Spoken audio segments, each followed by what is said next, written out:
is our guest speaker, and Steve Cover, and I think it's just been slightly over 5 years, right, Steve? I think it was in February, March, April. Okay, so we're just into 5 years, and what a changed world we are living in compared to 5 years ago, and even 5 months ago. It seems like things are so the critical importance of planning. You know that I try and track population estimates and new construction, and try and look at a lot of data. So hope that that's helpful. I think it's really timely that you're here. We did make a little bit of a plan change, given some of the comp plan changes you're recommending. Wanted to give you an opportunity to speak with us and have some constructive questions along the way. So I've asked you, would you please, we've had speakers in the past, I won't name names, but we didn't get to the meat of the downtown things because the matters were covered. So if you could focus as much as possible on areas of downtown interest, we sure appreciate it. So with that said, okay, with that said, Steve, would you take it away? Okay, great. If we get the get the slides up.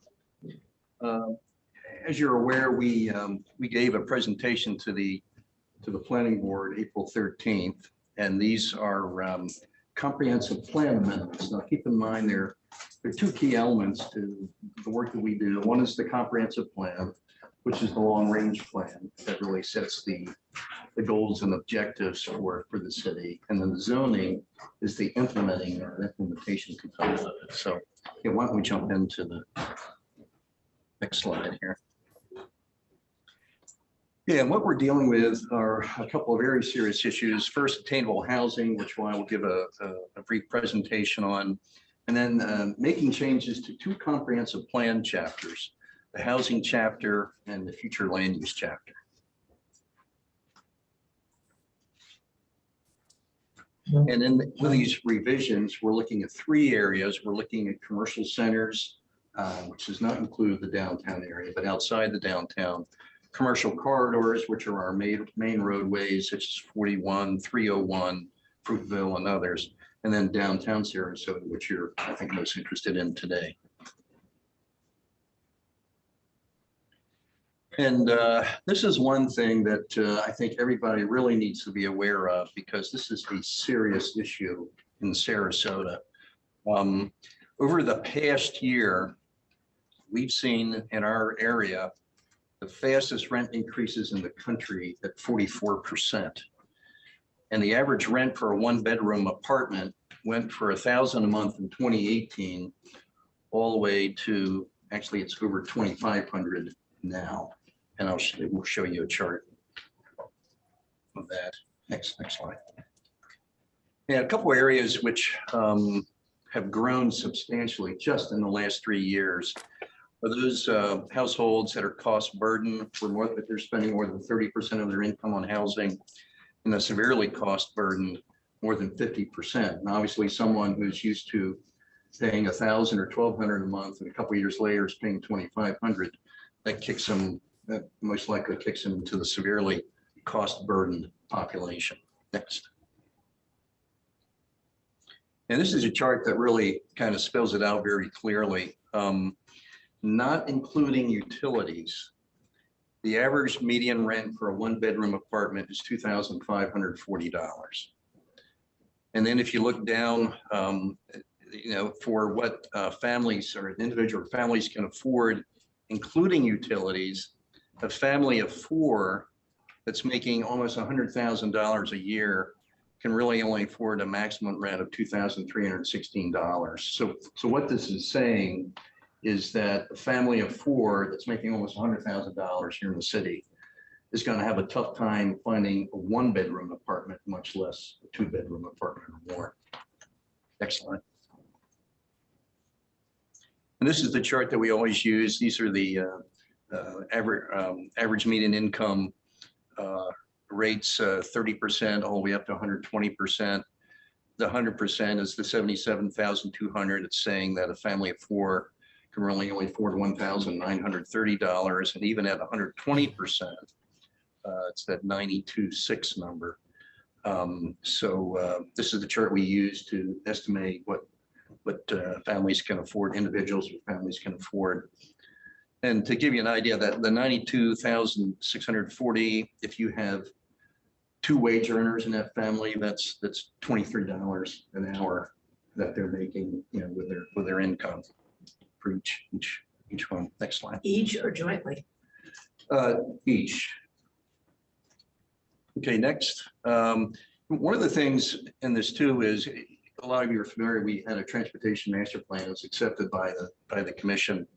A lot of this relates to this. This is one of the reasons why we did this. We wanted to lay the groundwork for different kinds of transportation options in the city. If we go to the next slide, a couple things we're doing here. One is the portion on the left. If you have a really good transit system, it really provides a lot of opportunities for walk, bike, take the trolley, which everyone knows is doing really well. Bike share, scooter share, but a lot is focused on these main corridors, which is what a lot of our emphasis is on. And on complete streets, I do want to say that eventually, you know, when we come back to the commission with zoning text amendments, we're already working on, and this is for downtown, we're already working on whatever happens downtown, a plan for every street and every sidewalk in the downtown area. What the width needs to be to accommodate landscaping, circulation, potentially maybe some outdoor dining, so that if in the future, as new development takes place, we're going to make sure we at least have enough right-of-way and room to build the proper width sidewalk. We can't do any of this without taking a look at what's happening at the street level. And that's really very important. Next slide. Yeah, and this was just all the projects that were recommended in the master plan. And as you can see, a lot of them are right on these major corridors in downtown, or close to those areas. Next. And so the overview changes the housing chapters, future land use chapter. We'll touch on, and like I said before, the comprehensive plan is general policies, long-term vision. The comprehensive policies are then implemented by the zoning. And with this effort, we're trying to ensure a consistency between the comprehensive plan and the zoning code, and actually presenting overview of potential comprehensive plan changes. Slide.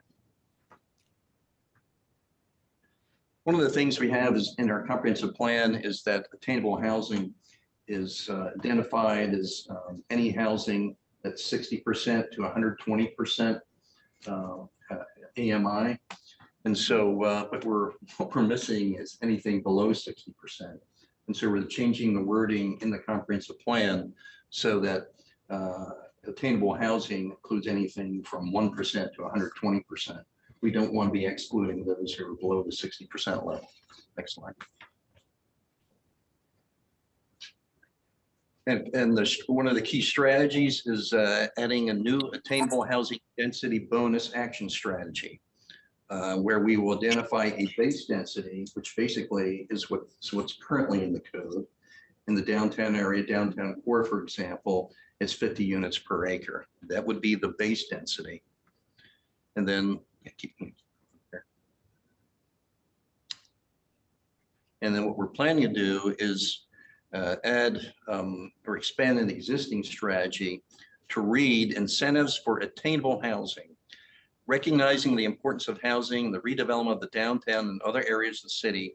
Consider incentives including greater residential density for development that provides attainable units within the downtown mixed-use centers and mixed-use corridors. So what we're saying is, above that base density, we're looking to recommend additional density if they provide attainable housing. Next slide. And also part of this is not downtown, but this is part of our effort of creating a missing middle overlay in the Park East District, which is east of 301. It's really to provide different kinds of housing types that don't even exist and aren't even available today for the most part, such as duplexes, fourplexes, eightplexes, cottage courts, and small multifamily structures. Next slide. And in these corridors, we're looking to create a new urban mixed-use virtual land use map. This is in the corridors. This is not downtown. And once again, we're looking to create more opportunities to provide residential along the corridors, which then can use our transit options, different transit options, be able to ride transit to work. And then, like I said, the base density, here's the definition of what base density is. And this would be for all of downtown and then those mixed use corridors and commercial sites. And then to add a new strategy to incentivize the construction of attainable housing units by allowing for administrative review of site plan applications. This was a recommendation that was made by several affordable housing reports that the city adopted. And so this is an additional incentive for those who for providing attainable housing in future projects. Commercial centers, I'll just touch on this briefly. We're looking at focusing on those commercial centers which really aren't doing that well, are pretty much large parking lots with some activity. We'd like those to potentially be future transit-oriented development nodes where you would have commercial, residential, would have easy access to transit. And this just spells out some of the recommendations in the affordable housing incentive strategy that we're actually proposing in this comprehensive plan change. There's no difference between affordable housing and attainable, right? Well, attainable housing is the term we use in our comprehensive plan that we want to stick to. And by changing the definition to basically making it 1% to 120% includes everything, you know, all ranges. This very quickly, we'll go through this map here identifies the properties and the areas we are looking at for the commercial corridor evaluation. The next slide shows the actual land.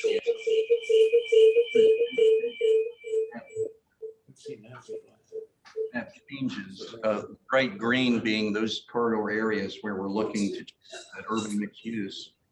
And then if you look, Hey, folks, those of you on Zoom, please be on mute. Then if you look at the downtown area, which basically is this area right here, we are not proposing to change the future land uses in downtown at all. Those are going to remain the same. Next slide. Let's get through these because these are just individual properties. Yeah, keep going. Yeah, next slide. And then in the downtown area, we've got, like I said, we've got these are your existing land use classifications. And to incentivize attainable housing in the downtown area, we're providing an opportunity to have greater residential density above that base density, only if they're providing attainable housing. If it's all market rate, it'll be 50 units per acre. Excuse me, I didn't hear you. Yeah. Full market rate, what? Yeah, if you do not provide attainable housing, let's say in the downtown area, it's only to be 50 units per acre. If you provide attainable housing, you'll be able to provide additional density. And then additional density been identified? Not yet, but I think we're really going to have to up it to really incentivize providing attainable housing downtown. That'll be determined later when we're coming through with the zoning text amendments. Would that attainable housing be permanent? It will be at least 30 years to permit. Does that mean the Again, folks, may I ask, this is our board meeting. We'll have questions at the end, and maybe there'll be, I don't mean to be rude, but let Steve get through this and then we'll try and handle questions appropriately. Thank you. And then the last bullet is consistent with the other future land use classifications, removing the height limitations in the comprehensive plan. Now, what does that mean? Like what we did with our primary Bridge Street map, it was both in the comprehensive plan and in the zoning code. And so we took it out of the comprehensive plan because it was already in the zoning code. It's the same situation we have here, is that we're trying to clean up our comprehensive plan. In terms of height, the zoning regulations are still in place. So if someone comes in, let's say this comprehensive plan change is adopted by the commission, the height limits that you have right now in the zoning code are still in place. And that's what we'll do.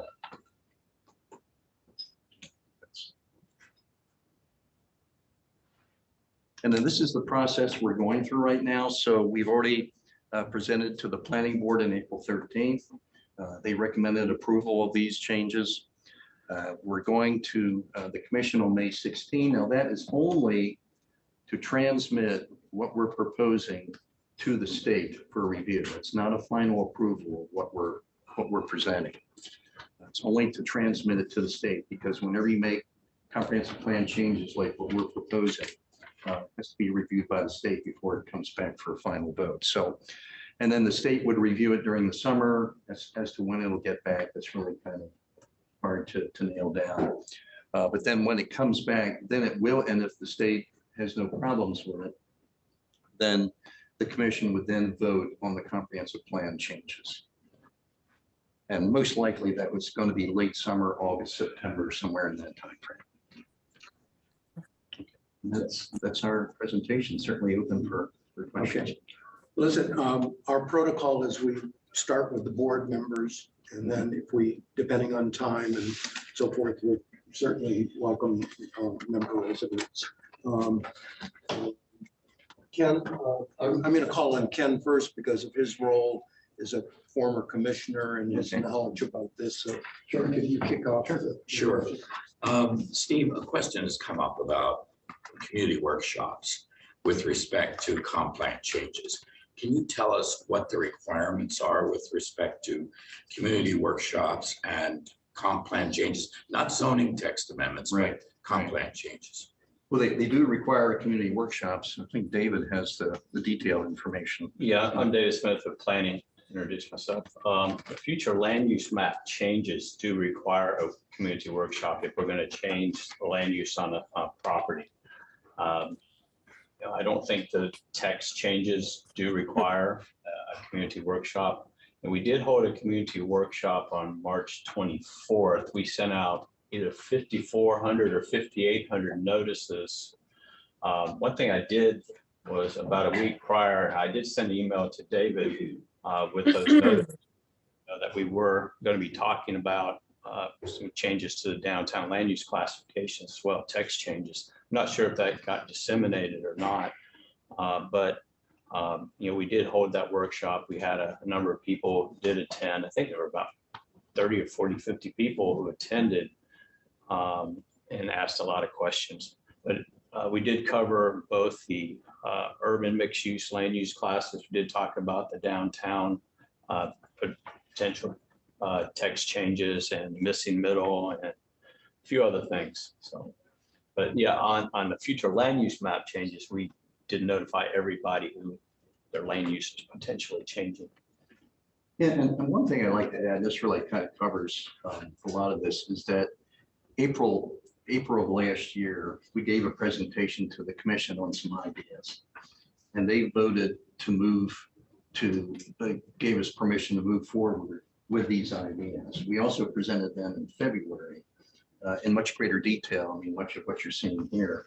And the commission gave us the green light to move forward with putting the comprehensive changes in more detailed form. And so that's what we're doing. So at both times, the commission was authorizing this and requesting that we move forward with. So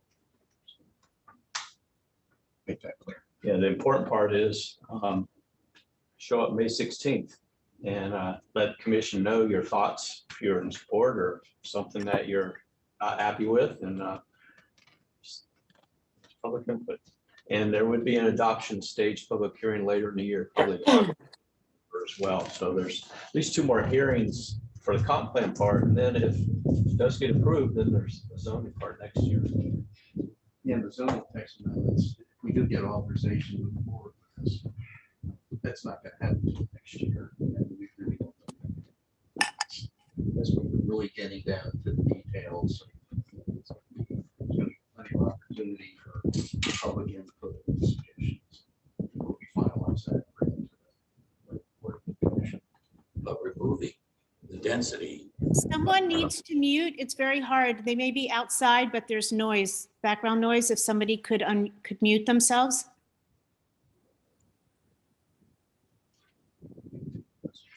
The point you're trying to make, I think, with respect to height, is that there's no proposed height limit changes at this point in either the comp plan or the zoning text amendments, the zoning text or zoning code. Yeah, the zoning code already has the height regulations. Right. You know, and right now, the bayfront allows buildings up to 18 stories. And I can tell you right now, we are not changing that at all. That is staying the same. If you look at how our zoning and our city's been laid out, it's kind of backwards. We have the tall buildings along the water and shorter buildings behind. That's what we have to work with. And keep in mind too, that then the downtown core, which is basically behind the bayfront, the height cap is 10 stories in the zone. So keep in mind that if we do nothing, the city could be built out with 10-story buildings throughout the entire by right. So, and then you have downtown edge, which is 5 stories. And you got takers down to the different pathways. That's what we have right now. I would like to point out that the downtown, we're talking about future land use categories, downtown core, downtown bayfront, called urban edge and urban neighborhood. Those 4 are the only land use classifications in the comprehensive plan that have height limits in them. Trying to make the land use classifications consistent with the others, like a multiple family, moderate density, medium density, single family. There's no height limits in the comprehensive plan on those land uses. We'd like to have all the land use classifications similar and leave it up to the zoning code then to determine the maximum building height. There is a coastal islands overlay. Carl Shaw reminded me of that the other week. But that's not in a land use classification. That's not being touched. That's out on the barrier islands. After your former planning board person, you know 50 times more about this and your questions. Yeah, and Steve, I'm glad you brought up the April 19, 2021 meeting where you presented, and in there were 6 or 7 slides where you presented your analysis of height limits in other cities. St. Pete, Fort Myers has 36-story condos right on the waterfront there. So the public was made aware that the planning department was considering changes that would raise the height limits. And you make a good point, probably legally standing, the requirements for making changes to the comp plan only require a community workshop if you're making a change to the future land use map. And you're very correct. You didn't make any changes to the future land use map for the downtown. However, you told us in April a year ago that you were going to be making changes to building height limits, and here's all these examples. And so we were waiting for that to come through. No engagement had been made. So my question really is, when you held a community workshop on March 24th, did you happen to look at the attendees, the 30-odd attendees? I did. I didn't find anyone with a downtown address that lived in the downtown zone. The reason is they were not notified that there was going to be any change in this comp plan amendment to remove building height limits. And so while legally you probably didn't have to hold a community workshop for changing the text, if you're holding a community workshop, why weren't we notified? The notices that went out said nothing about text. It wasn't until the week before the April 13th planning board meeting that we saw in there in the description that there was going to be removing duplicative regulatory text. That was the first public notice that this change was coming about. So my question is, why? Especially when a year ago you promised more public input and the commissioners asked you directly if you were going to seek that public input from the affected neighborhoods, including downtown, prior to submitting it to the planning board.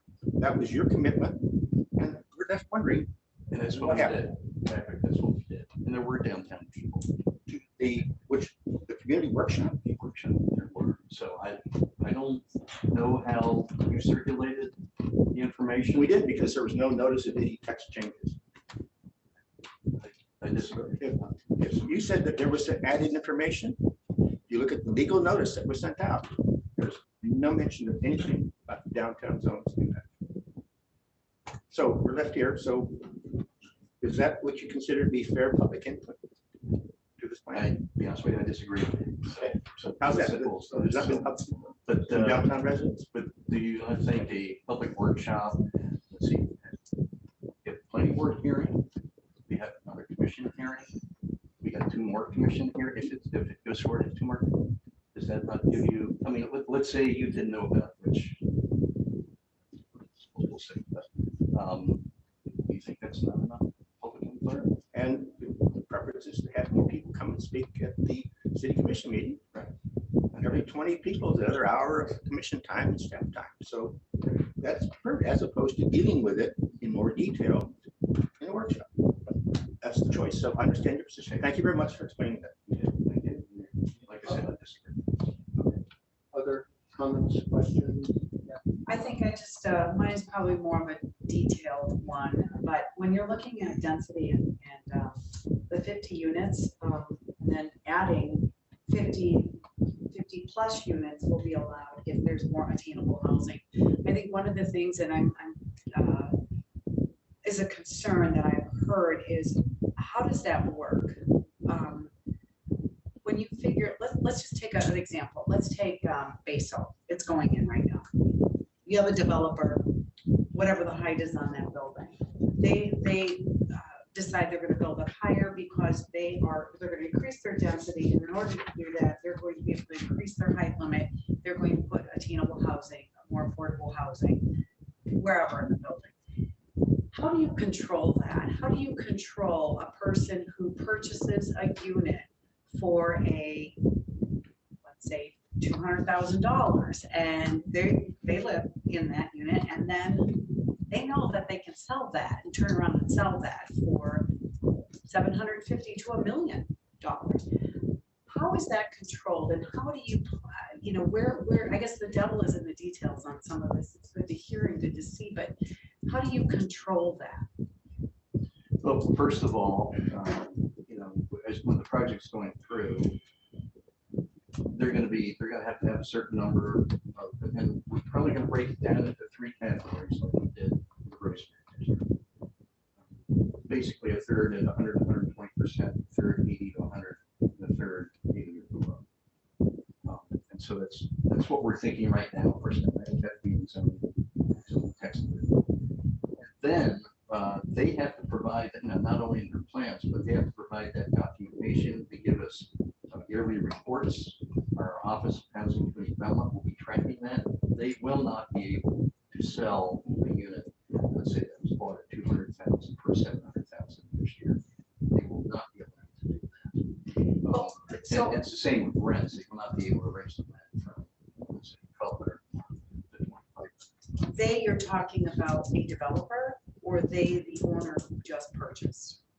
Because there's a big difference there. Actually, it's both. I mean, if the developer still keeps the control of the project itself, then we would be tracking that, but the owners will not be able to do that. But we'll set up a tracking system. We did this in Arlington, Virginia. It's really pretty easy to track. Right, but how does that work in a market like this? How do you prevent someone who is, purchase a condo and you're struggling and you have this chance to turn around and make a profit? How do you prevent that once it's after the sale? There's got to be an agreement that's recorded with the clerk's office, almost like a deed restriction that says, they can only grow it a certain amount every year, and it's got to remain attainable for that 30-year period. So it's legally enforceable. So, and that would be an agreement with, if it's a purchase, would be an agreement with that buyer. If it's a rental property, it would be operator. I don't see anyone to raise my hand. in response to that, in affordable housing situations, at least in New Jersey, there is, Sharon, yes. Sorry, this is open to board questions at the moment. Oh, I apologize. I was just going to follow up on what she was saying about how it's restricted, and I was just going to share how it's done in other areas. That's fine. Okay, thank you. Just a question, and it's a convoluted question because I don't understand all the terminology. But if I understand it correctly, the reason for removing the height restriction from the comprehensive plan is to conform the language between that and the planning document, the zoning document. I guess my question is, what is currently in the comprehensive plan, what is currently in the zoning plan, and would what was changed in the planning, in the comprehensive plan to make these things conform, wouldn't the comprehensive plan require the 18-story limit? Oh, let me talk a little bit about that. First off, why it was in the comprehensive plan. Back in 2000, 2001, when Anders Dewani came to town, did his downtown master plan and all the charrettes, he gave us a plan and a downtown master plan and a smart code, his draft zoning code. It had 18 stories, 10 stories, 5 stories in it. Now, I drafted a land use classification that was going to go into the comprehensive plan to implement this. In my first draft or two, I did not have any height limits in it. I was told by my supervisor at the time, we need to put those building heights in there because we don't know if the city commission will continue with those height limits that Mr. Dewani had proposed. So I ended up drafting this land use classification that was adopted in 2001, 2003. There was a challenge and it had a table that says bayfront, 18 stories, core, 10 stories, and so on. So it was put in there because staff was concerned that in between the time the comp plan was adopted and several years later when the zoning code was adopted, that perhaps there was going to be a change of heart, change of ideas. So we put in the comprehensive plan at that time. Then in 2007, 2008, the city commission told me they didn't want just one land use classification downtown. They wanted to divide it into 3. So core, edge, and bayfront were divided into 3 land use classifications. I kept those heights in there. Could have written it out at that time. Maybe no one said anything. I kept it in there. But it's in the zoning code. And when people go to develop, the development services staff, and they review things, they don't look at the comp plan, they look at the zoning. Okay, it's still not quite clear. What does the comprehensive plan now have with respect to building heights that would change? The downtown bayfront core, edge, and neighborhood, where it says the maximum height is 50 or 18 and 10, that would be stricken out and removed. It's So just how one does that, sentence how on does each. that comport with the zoning document, which has those restrictions? I thought the whole point of the exercise was to make them conform to one another. So if you take it out of one, you're actually doing the opposite of conforming. We're getting rid of the duplication because these are the only land use classes that have the height limits, but they still be in the zoning code. So, and there's a few other things we're doing in this plan amendment, getting rid of duplication as well. First of all, I about a community workshop and didn't pass it along. My eyes glaze over on some of this stuff. Let me just talk from a 30,000-foot view. This is critically important to downtown residences when we talk about height, right? And so, in my opinion, without being hyperbolic about it, it's kind of messing with the soul of our city, right? We aren't St. Pete, we aren't Fort Myers, and we probably want to stay that way. Now, the question is, what's reasonable? And talking about heights without talking about setbacks, without talking about staircasing, to me is kind of goofy. And I just, am I to understand, cut to the chase here, if it's in the comp plan and it gets changed, it requires a supermajority, 4-1 vote. If it's zoning text change, it's 3-2. So some of us would say that it's in the Constitution, shall we say, and it requires 4-1. That's maybe a good thing. But others would say it doesn't provide enough flexibility and gridlots getting things done. Can you respond to that? Well, when we packaged everything into this one plan amendment, and the supermajority vote is a requirement for changing future land use classifications, that urban mixed use classification we're coming up with, or some of the other future, land use changes, or if you're increasing the density or intensity of land use classification. I don't think removing the height is actually increasing the density or intensity. If we do it all separately, it may have just been a 3-2 vote, but we're packaging everything together like this to be it does require a supermajority vote the way it's being packaged. And I'd have to talk to our attorney on that, but my opinion is if we did it all separately, probably would just be a 3-2 vote on that. I'm not sure I'm following. Peter, can you argue? Again, and we don't have a lot of time.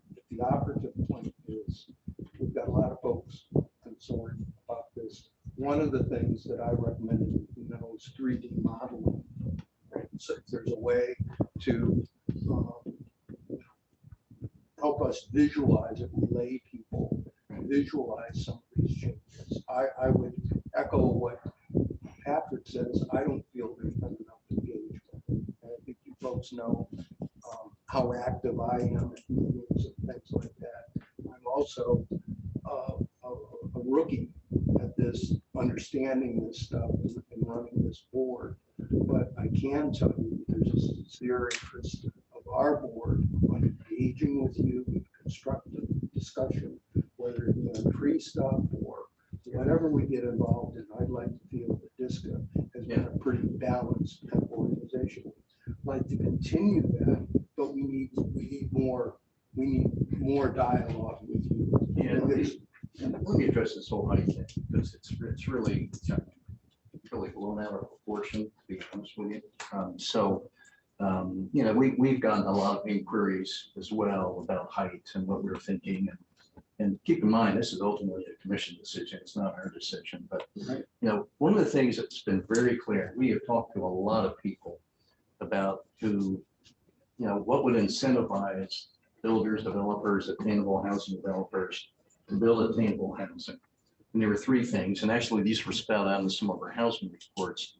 And one is increased density, 2, administrative review, and 3, additional height. And so we asked them, okay, height, what are you talking about height-wise? In terms, they said, well, in downtown, maybe a couple of stories. Okay, so at this point, we're interested in getting attainable housing downtown. It's absolutely critical. When you have employers talking to us saying, I actually had to open up, this was an architect, actually had to open up an office in Tampa where 3/4 of my employees are located because they couldn't afford to live and work here in Sarasota. That's a problem. And you see it in restaurants. The hospital is saying we need attainable housing. We're hearing from everyone. So at least preliminarily, and we think this is probably a good idea, is that, like I said, the bayfront, we're not changing that at all. That's going to stay at 18. Downtown core, okay, what's the incentive we need to get more attainable housing downtown? Probably a couple stories, 2 to 3 stories max. The downtown edge, where the maximum height's 5, maybe 1 to 2 extra stories there. So for downtown, that's what we're thinking. That's what we, and that's. My question is, you get before the commission and they say, well, Steve, 2 more stories is okay. What about 8 more stories? And they begin to. That's their decision. That's not ours. Our recommendation is like what they just told us. Right, So and that we're going to say the same thing. Yeah, okay, that would be a concern. So given that that David just mentioned, and from the residents' point of view, I think when you make a change and you consolidate things, the residents are much more comfortable if you maintain the change towards the conservative end. So if you have a choice between 3-2 and 4-1, you change things to go to the 4-1, not to go to the 3-2. That's how the residents would like to see it. Too many times the residents have been involved in community input at these workshops. Everybody agrees on something and the developer starts the development and goes in and changes that development. We see downtown right now that we were going to have townhouses associated with apartment buildings and that was going to be affordable. And all of a sudden, all of that was let go and they built a structure without any obtainable housing in it at all. So the residents would like to see the more conservative approval than the less conservative. That's just my. Listen, I'm afraid we're out of time. Is there one last question of a board member? Any board members? I would just quickly follow. And Steve, I fully respect your goal here of doing like you did in the Rosemary, of only allowing a couple stories for that. But if you recall, the committee proposal was to include community workshops, even not public hearings, but just community workshops. That got stripped out, never got added back into anything. I don't see that on the table here. And we are sitting here having sat in business meetings with developers who are talking about their plans to come forward for 18 or 36 stories. And they would simply do a ZTA that requires 3 commissioners to approve it once this is taken out of the comp plan. Is that not correct? We're not proposing 36. No, I know you are not, but what is to prevent a developer from coming forward with their own ZTA on their own property? They can do that, they can do that now. Well, It would require a change. It would have 4-1 on the comp plan. first of all, That is- private entities not allowed to file zoning text amendment. They have to get, Excuse me. I didn't hear you. basically to get the city commission to say, yes, go ahead and file it, or staff could do it, but I'm not doing it for I want to 36. yeah. That is a Yeah. legitimate concern because of what's actually happening today in the market today and the discussions with developers today. This is not future fear factor. This is absolute happening today. But you've heard from us. Yes, thank you. Yeah, and we appreciate that. Yeah, and we understand what you're thinking. We're not concerned. proposing Sears Right. Tower, Chicago, New York. We're not. All right. Well, listen, I'm gonna have to, in the interest of time, we're just gonna run over already, but we certainly appreciate you coming. I think our concerns, we're gonna be talking about this, and we certainly are gonna probably have input on the 16th or before. So thanks for coming. Yeah, absolutely. Thank you very much. Thanks.